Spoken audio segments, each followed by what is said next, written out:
pour 2020, c'est aussi d'être une ville toujours attractive et, si l'on peut dire aussi, on peut améliorer encore et encore et toujours plus la qualité de vie pour chacun de nos habitants.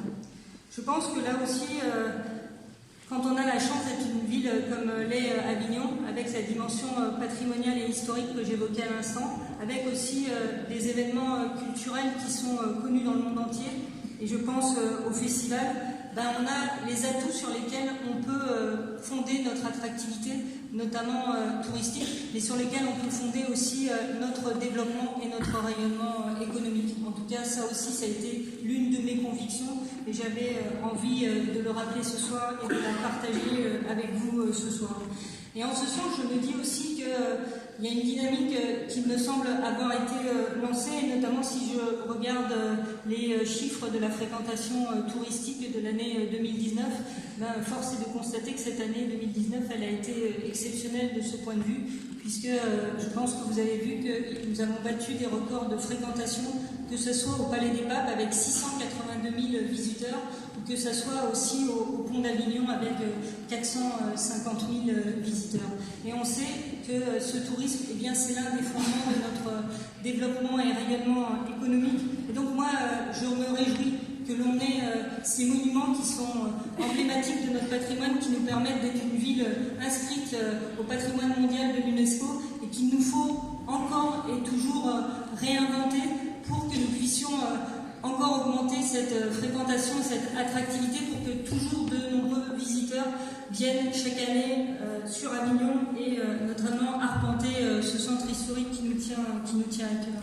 Et comme j'étais sur cette dimension de l'attractivité touristique et que je disais que je souhaite que notre ville soit une ville agréable à vivre et pour tous et pour chacun, je voulais juste aussi dire que selon moi l'année 2020 démarre sur de bonnes augures, puisqu'il ne vous a sûrement pas échappé le week-end dernier le classement qui est paru dans le journal du dimanche et qui a positionné la ville d'Avignon en 7e position à l'échelle France, je le dis quand même, sur les communes de plus de 2000 habitants, justement sur cette qualité de vie, après une enquête qui a été conduite et qui a réuni près de 180 critères différents.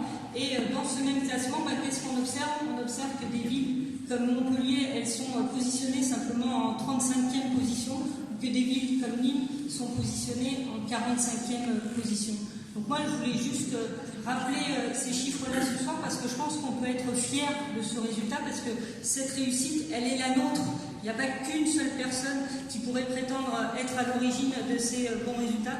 Et moi, j'avais envie aussi de dire que voilà, une ville qui avance, c'est une ville dont l'ensemble des habitants se mobilisent, dont l'ensemble des habitants deviennent des acteurs pour pouvoir la faire avancer. Et je pense que ce classement, il est là justement pour révéler que notre ville est dans une belle énergie positive. Et j'avais envie de dire qu'il faut qu'elle continue du coup en 2020 sur cette belle lancée qu'elle s'est donnée. Et je le dis, ce résultat, c'est pas un hasard non plus, parce que moi je considère qu'il est lié au fait que notre ville est une ville à taille humaine. J'ai toujours dit les villes moyennes, mais elles ont leur épingle du jeu à tirer, parce que ce sont des villes à taille humaine, et donc ce sont des villes des proximités. Qu'est-ce que ça veut dire des villes des proximités? C'est-à-dire que c'est des villes où les projets, on peut les construire là aussi de manière collaborative et collective, parce qu'on se connaît tous, parce qu'il y a cette proximité des acteurs, qu'ils soient universitaires, qu'ils soient économiques, qu'ils soient des acteurs politiques, associatifs, et c'est tous ensemble qu'on peut avancer. Retenons cette leçon par rapport à tous les discours qu'on entend sur les métropoles qui écraseraient l'ensemble des autres territoires français. Moi je pense qu'il fait bon vivre dans les villes moyennes comme des villes à l'image d'Avignon. Bravo.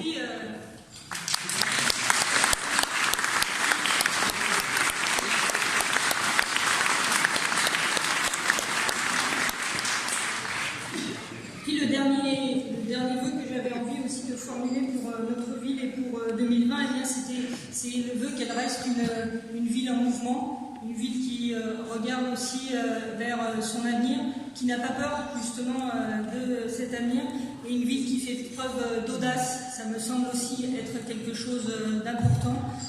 Et je pense là encore que dans les années qui viennent de se passer, eh bien, nous avons montré là aussi collectivement, bien que nous étions capables de nous donner cette belle énergie que j'évoquais tout à l'heure et qui fait qu'une ville se met en mouvement et qu'une ville justement renforce son dynamisme. Et en la matière, je voudrais juste dire que là encore, quand on porte des opérations de rénovation comme on les a portées sur nos monuments patrimoniaux, et je pense aux 2 derniers qui ont été inaugurés récemment, à la fois l'église des Célestins mais aussi les jardins pontificaux, eh bien je pense que on fait la jonction de manière intelligente entre notre passé et notre histoire et ce qui fonde un de nos atouts essentiels, mais qu'on n'hésite pas à le projeter dans l'avenir et à introduire y compris des éléments de modernité. Et la force d'Avignon, c'est ça, c'est d'être à la fois une ville bien sûr de patrimoine historique et culturel, mais c'est aussi la force d'une ville qui a de l'audace et qui regarde vers l'avenir et qui essaye justement de se construire un futur, notamment pour les nombreux enfants qui sont dans les écoles d'Avignon.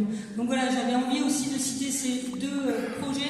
Peut-être un dernier projet qui montre cette audace, c'est celui de la métamorphose de la prison Sainte-Anne que nous avons aussi porté.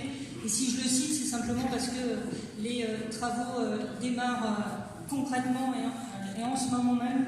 Et donc je pense qu'on peut tous se réjouir aussi que dans quelques mois, nous pourrons nous réapproprier collectivement ce qui a été pendant longtemps un symbole d'enfermement et ce qui deviendra bientôt un quartier vivant de la Banasserie. Ça sera un prolongement finalement de ce quartier de la Banasserie qui est l'un des quartiers qui nous est cher dans ce centre historique d'Avignon.